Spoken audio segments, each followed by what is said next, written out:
Shalom semuanya dan selamat hari Natal untuk saudara-saudaraku, teman-temanku di Mesbah Keluarga, dan kami bersyukur kami masih bisa merayakan Natal sampai hari ini, sampai di tahun ini. Dan kami bersyukur juga Mesbah Keluarga sudah satu tahun lebih untuk memberikan firman, memberikan sharing firman. Kita telah memuji Tuhan bersama-sama selama 1 tahun lebih, dan biarlah kasih setia Tuhan tetap terus ada di dalam kehidupan saya dan saudara-saudara.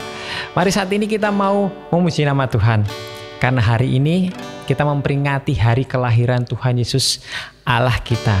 Dia lahir, Dia mati, dan Dia bangkit bagi kita semua, karena Dia sang penebus juru selamat dunia. Amin. Mari saat ini kita mau memuji Tuhan, kita mau meninggikan nama Tuhan.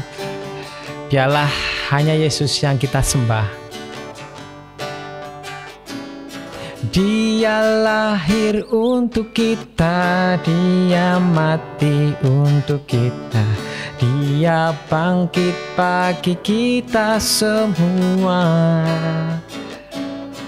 Dia Yesus sobat kita, Dia itu Allah kita, Dia Raja di atas segala raja. Dia lahir untuk kita, Dia mati untuk kita, Dia bangkit bagi kita semua. Amin. Dia Yesus sobat kita, Dia itu Allah kita, Dia Raja di atas segala raja. Yaitu firman Allah yang turun ke bumi, yang jadi sama dengan manusia. Dia Yesus sobat kita, Dia Yesus Tuhan kita, sang penebus juru selamat dunia. Katakan, Dia lahir sekali lagi. Dia lahir untuk kita, Dia mati untuk kita, Dia bangkit bagi kita semua. Dia itu Allah kita, Dia itu Tuhan kita, Dia Raja di atas segala raja. Katakan, yaitu firman Allah, yaitu firman Allah yang turun ke bumi, yang jadi sama dengan manusia. Dia Yesus sobat kita, Dia Yesus Allah kita, sang penebus juru selamat dunia. Yaitu firman Allah, Dia itu firman Allah yang turun ke bumi, yang jadi sama dengan manusia. Dia Yesus sobat kita, Dia Yesus Allah kita, sang penebus juru selamat dunia. Amin. Sang penebus juru selamat dunia, sang penebus juru selamat dunia. Amin. Dialah Yesus, sang penembus juru selamat dunia. Selamat siang, shalom saudaraku, dan sekali lagi selamat hari Natal untuk saudara-saudaraku yang saat ini berada mungkin di channel YouTube ini, saat ini yang melihat channel YouTube ini. Selamat hari Natal sekali lagi, dan biarlah Tuhan Yesus lahir ke dalam dunia ini untuk menjadi juru selamat dunia kita.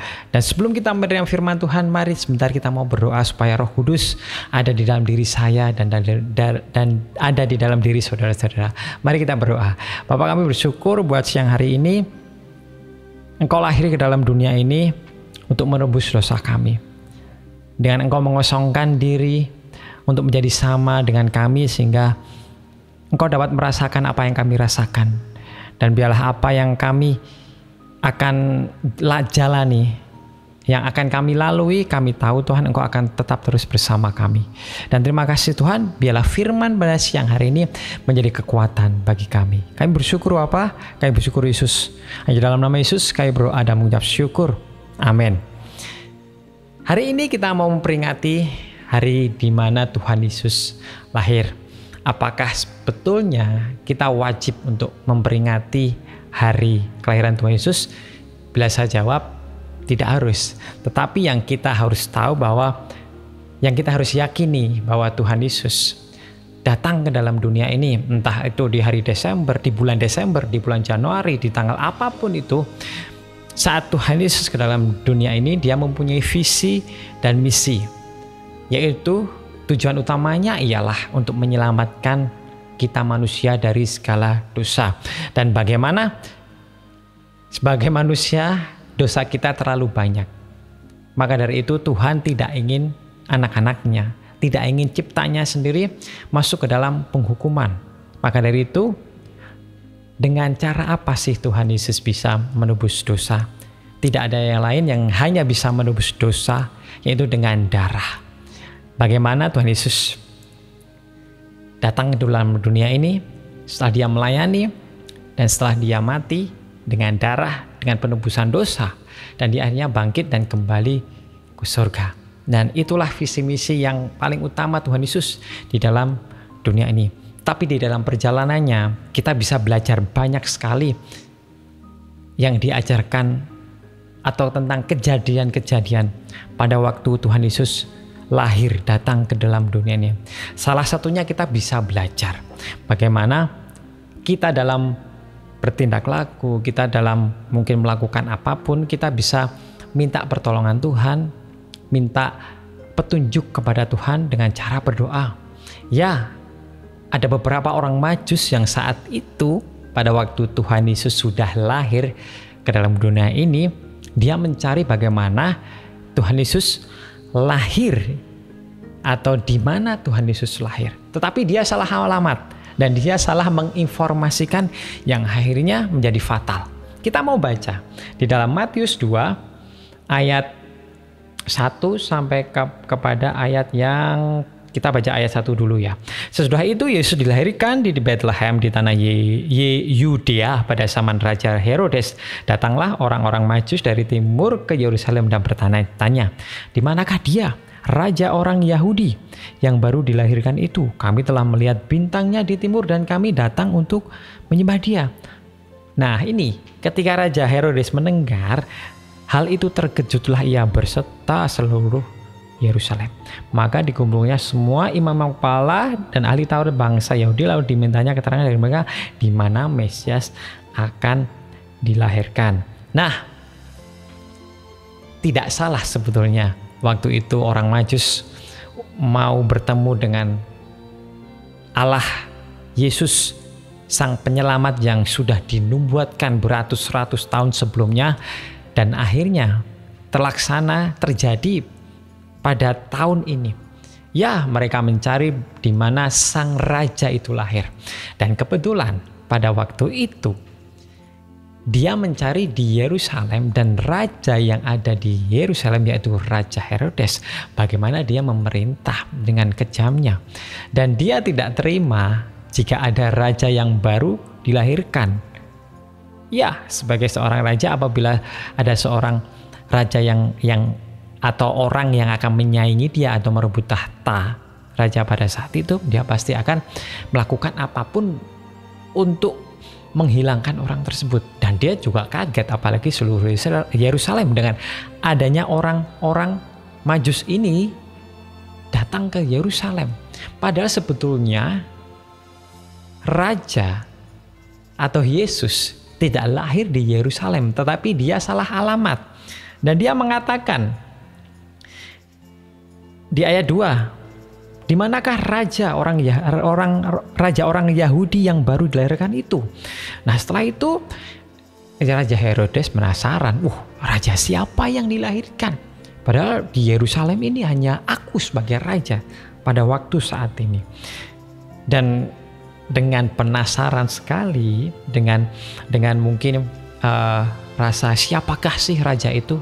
Raja Herodes bertanya-tanya kepada beberapa ahli-ahli yang ada pada waktu itu. Kemudian Raja Herodes setelah mendengar kata-kata raja itu, sebelumnya kemudian ia menyuruh mereka ke Bethlehem. Sebelumnya mereka berkata kepadanya, di Bethlehem tanah Yehuda, karena demikianlah ada tertulis kitab Nabi ayat 5.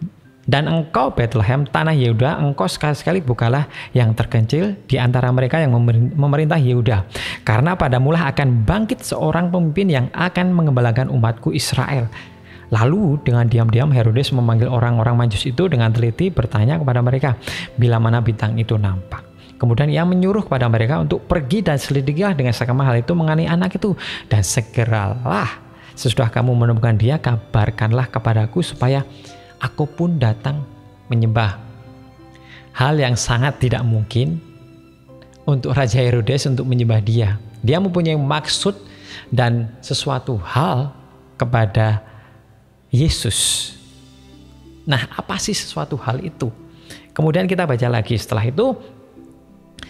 Akhirnya orang Majus ini pergi ke Bethlehem menyembah Tuhan Yesus, terus memberikan suatu sesembahan kepada Tuhan Yesus dan mempersembahkan emas, kemenyan, dan mur kepada Tuhan Yesus, kepada Maria dan Yosef pada waktu itu. Dan pada waktu mereka mau pulang, dia diperingatkan oleh malaikat bahwa janganlah untuk kembali kepada Herodes, tetapi pulanglah mereka melalui jalan lain. Dan ayat selanjutnya, setelah itu Herodes tahu bahwa ini orang Majus ini bohong kepadaku, akan kembali kepadaku katanya, tetapi tidak seperti itu yang dikatakan. Nah, setelah itu Raja Herodes jengkel. Dia tidak mau dia seorang raja disaingi oleh raja yang sebenarnya. Raja Herodes adalah hanya sekedar raja Yerusalem, tapi raja yang abadi, raja yang sebenarnya, pemilik dunia ini, yaitu Yesus. Dia lahir di sebuah kota kecil, yaitu Bethlehem. Nah, pada waktu itu saat Herodes bahwa ia tahu diperdaya oleh orang Majus, itu ia sangat marah. Lalu ia menyuruh membunuh semua anak di Bethlehem dan sekitarnya, yaitu anak-anak yang berumur 2 tahun ke bawah, sesuai dengan waktu yang dapat diketahui dari orang-orang Majus itu. Wow, terjadi pembantaian. Ada kelahiran yang membuat senang, yang membuat seluruh dunia ini menjadi diselamatkan, tetapi juga ada terjadi pembantaian di mana Raja Herodes tidak ingin disaingi oleh raja yang baru lahir ini. Anak yang di bawah 2 tahun dia bunuh semua. Mungkin kita mendengar cerita ini mungkin biasa saja, tetapi pada waktu itu bagaimana seorang orang tua yang mempunyai anak di bawah 2 tahun diambil dan dibunuhnya. Tidak tahu persis berapa ribu anak yang dibunuh pada waktu itu. Dengan salahnya informasi orang Majus, dengan salahnya kedatangan mereka ke dalam Yerusalem yang seharusnya berpikiran mereka bahwa seorang raja pasti dilahirkan di sebuah kota yang besar, di sebuah kota yang mungkin terkenal. Tetapi tidak demikian. Yesus dilahirkan di kota Bethlehem, di mana kota Bethlehem disebut juga yaitu kota roti. Dan kita tahu bahwa Tuhan Yesus adalah roti yang hidup. Dan saya juga saya belum pernah sih ke Israel suatu kali saat jika ada Tuhan memberi berkat yang gratis, kita bisa pergi ke Israel. Bagaimana kota Bethlehem dan Yerusalem itu sangat dekat. Jika saya melihat di Google, dia jaraknya hanya 8,9 km, tidak sampai 10 kilo. Dan itu sangat dekat sekali. Dan kesalahan orang Majus itu membuat suatu bencana yang besar oleh orang-orang tua pada saat itu, yaitu anaknya yang di bawah 2 tahun Herodes bunuh. Dan kita tahu bahwa dengan kejadian seperti itu, bagaimana ada tangis, bagaimana juga dikatakan bahwa Terdengar suara di Rama, tangis dan ratap yang amat sedih. Rahel menangis anak-anaknya dan ia tidak mau diurus sebab mereka tidak ada lagi. Itu yang dinubuatkan oleh Nabi Yeremia dan terjadi pada waktu pemerintahan Raja Herodes dan Tuhan Yesus lahir ke dalam dunia ini. Dan kita bisa mengambil contoh ataupun kita bisa mengambil suatu makna di dalam kejadian ini. Bagaimana jikalau kita menjadi seorang, biarlah kita jangan melihat suatu hal itu hanya dari apa yang mungkin kita lihat itu keren, apa yang kita lihat itu wah besar, ataupun yang kita lihat itu suatu nama atau orang itu yang terkenal dan dia bisa melahirkan sesuatu yang besar dan baik. Bukan seperti itu. Tuhan Yesus lahir ke dalam dunia ini, bagaimana dia sangat sederhana. Dia dilahir kota yang kecil, di kota Bethlehem, di mana dia lahir juga di kandang domba, di mana tidak ada orang yang tahu bahwa Yesus itu lahir di dalam kandang domba. Dan jikalau zaman sekarang seorang juru selamat atau orang yang terkenal mungkin lahir, seorang yang mungkin mempunyai nama yang besar, terkenal dan dia mempunyai anak, pasti dia dibangga-banggakan, pasti dia apalagi seorang sultan, raja lah bisa dikatakan seperti itu, mempunyai seorang anak, wah pasti banyak sekali yang mengucapkan selamat, pasti banyak yang memberikan hadiah. Tetapi tidak seperti itu yang dialami oleh Yesus.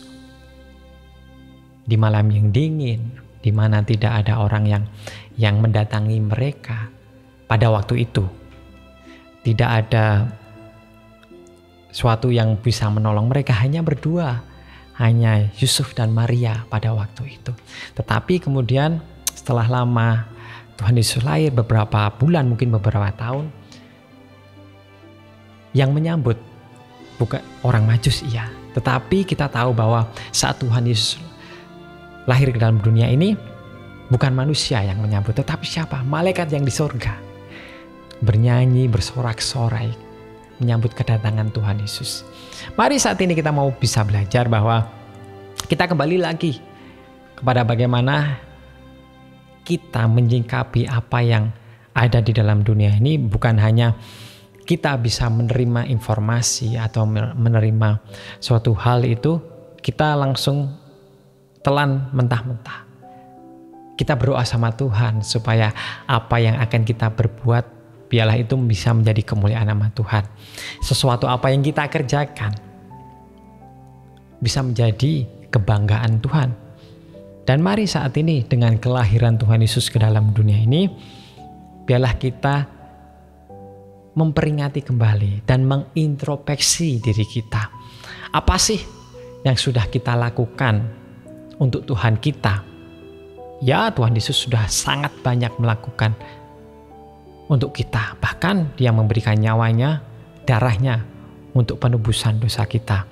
Tapi kita kembali lagi ingat, dengan visi misi Tuhan Yesus, kita bisa mencontoh dari Tuhan Yesus, bagaimana kesederhanaan Tuhan Yesus, dan bagaimana dia datang ke dalam dunia ini mempunyai visi misi tujuan yang jelas.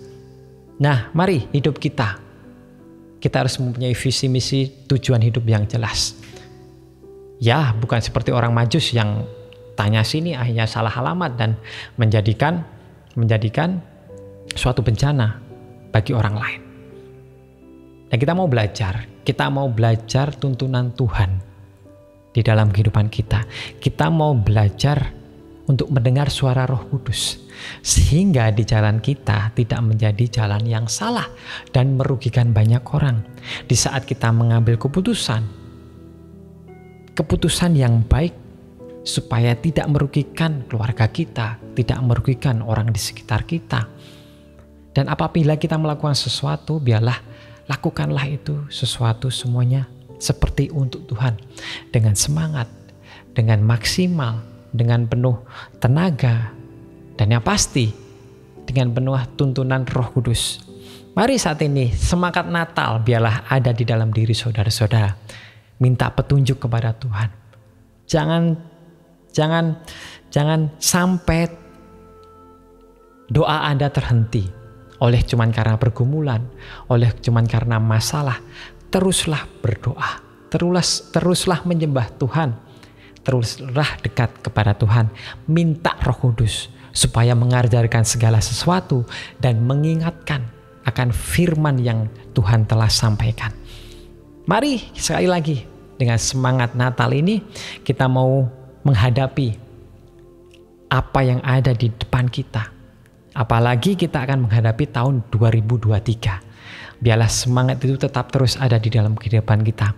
Apa yang ada di depan kita, biarlah kita kerjakan semaksimal mungkin. Apa yang ada di depan kita, biarlah kita kerjakan dengan baik. Hasil, biarlah Tuhan yang memberikan semuanya itu. Amin. Mari saat ini kita berdoa. Terima kasih Bapa, terima kasih Yesus, terima kasih Roh Kudus.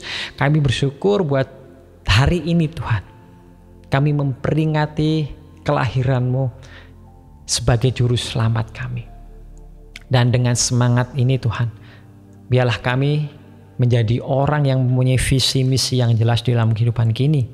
Bukan karena petunjuk orang, bukan karena pemikiran kami sendiri kami melangkah, tapi biarlah kami melangkah bersama tuntunan Roh Kudus-Mu di dalam kehidupan kami. Dan kami percaya Tuhan, dengan adanya Engkau lahir di dalam dunia ini, Engkau memiliki suatu rencana, Engkau memiliki suatu rancangan yang hebat untuk anak-anaknya, untuk umat-umatnya, supaya kami terbebas dari dosa. Dan kami percaya Tuhan, Engkau Allah yang tidak pernah tinggal diam dalam apapun yang kami lakukan. Kau akan memberikan Roh Kudus-Mu sehingga kami kuat menjalani dunia ini. Terima kasih Bapa, terima kasih Yesus, terima kasih Roh Kudus. Kami bersyukur buat siang hari ini, kekuatan-Mu, penyertaan-Mu terus ada dalam kehidupan kami. Kami bersyukur buat semuanya hanya dalam nama Tuhan Yesus yang menjadi juru selamat dan penebus kami. Amin, amin, amin. Shalom, selamat siang, Tuhan Yesus memberkati. Dan hari ini kami juga menayangkan beberapa klip lagu Natal. Biarlah saudara-saudara bisa menikmati semuanya di hari Natal ini. Tuhan Yesus memberkati.